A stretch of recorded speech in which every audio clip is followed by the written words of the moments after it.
Je vous l'annonçais en titre, nous sommes en octobre, le mois où la lutte contre le cancer du sein est intensifiée.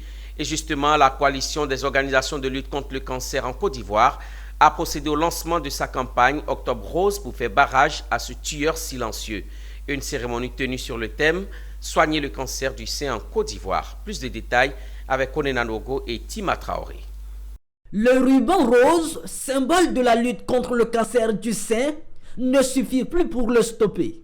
Il faut donc des actions de terrain, une logique dans laquelle s'inscrit la coalition des organisations de lutte contre le cancer en Côte d'Ivoire.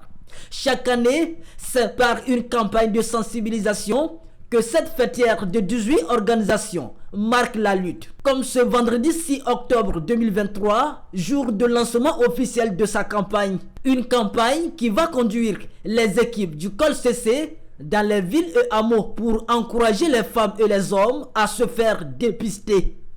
C'est un mois de bilan, de sensibilisation, de prise de conscience et un mois d'espoir pour que le cancer du sein, comme tous les cancers, ne soit plus synonyme de décès. Il ne faut plus que la stigmatisation soit le maître mot. Le maître mot, c'est de dire, c'est une maladie tellement grave. On n'a pas beaucoup d'argent. Pourquoi on va mettre l'argent pour soigner?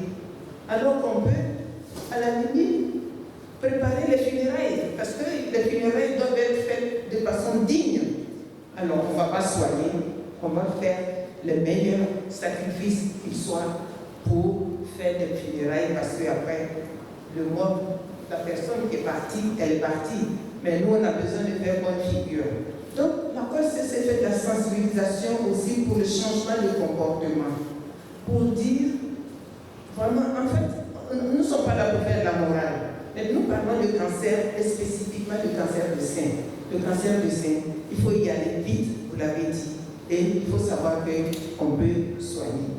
Engageons-nous, chacun à son niveau, à jouer sa partition pour donner un sens à ce mois d'octobre, pour donner de l'espoir à toutes celles qui n'ont pu échapper au mal et pour faire en sorte qu'aucune femme ne soit porteuse potentielle de ce mal.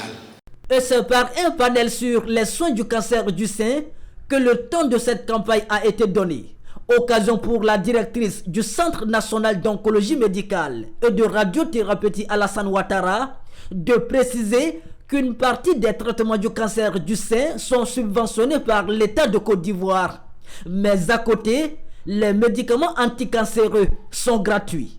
Un dispositif qui a permis de réduire de 25% le risque de décès par le cancer du sein. N'empêche que la représentante de la marraine appelle à faire bloc contre ce tueur. Octobre Rose autour de la thématique de l'espoir.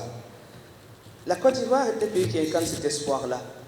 Et Dr Haté l'a dit. Roche, en s'engageant avec l'État de Côte d'Ivoire pour mettre en place un protocole qui permet de prendre en charge des personnes malades, raffermit cet espoir et nous rappelle que nous pouvons toujours croire que la vie est toujours possible. La Côte d'Ivoire, disais-je, au nom de Madame la marraine, a fait donc beaucoup d'efforts. Selon le Global Cancer Observatory, la Côte d'Ivoire a enregistré en 2020 17 300 nouveaux cas de cancer du sein et une mortalité de 11 760 décès. Le cancer du sein se place ainsi au premier rang en termes de fréquence et de mortalité.